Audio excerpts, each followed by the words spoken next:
దీక్షి kitchen గోంగూర rice. Pan పెట్టుకొని మనం wash చేసుకున్న పుంటి కూరని దాంట్లో వేసుకొని కొంచెం మగ్గబెట్టుకోవాలి. మూట పెట్టి ఒక 3 నుంచి 4 నిమిషాలు మగ్గిన తర్వాత ఇలా అవుతుంది. తీసి పక్కకు పెట్టుకోవాలి. ప్లేట్లో చల్లారి పెట్టుకోవాలి. మళ్ళీ అదే ప్యాన్లో 1 టేబుల్ స్పూన్ నెయ్యి, 1 టేబుల్ స్పూన్ ఆయిల్ వేసి ఒకసారి మొత్తం మెల్ట్ అయిన తర్వాత దాల్చిన చెక్క, లవంగాలు, షాజీరా, బిర్యానీ ఆకు వేసుకోవాలి. కలుపుకోవాలి.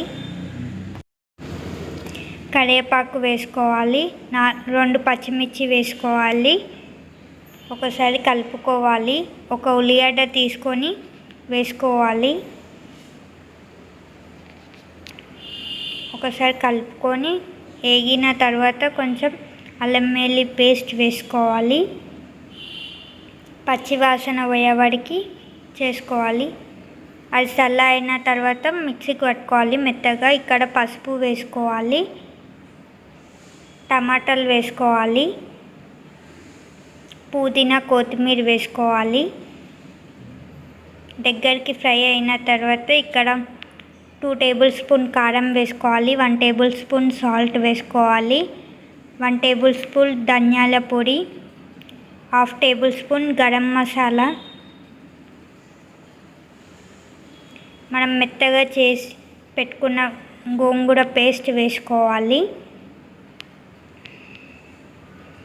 మిక్స్ అయ్యేటట్టు మంచిగా కలుపుకోవాలి. మనం ముందుగా చల్లారి పెట్టుకున్న అన్నం వేసుకోవాలి. దీంట్లో ఫ్రైడ్ రైస్ మసాలా వేసుకొని ఒకసారి మసాలా మొత్తం కలిసేటట్టు కలుపుకోవాలి. అంతే. ఎంతో సింపుల్గా చేసుకునే లంచ్ బాక్స్. పిల్లలకి కూడా చాలా ఇష్టంగా తింటారు.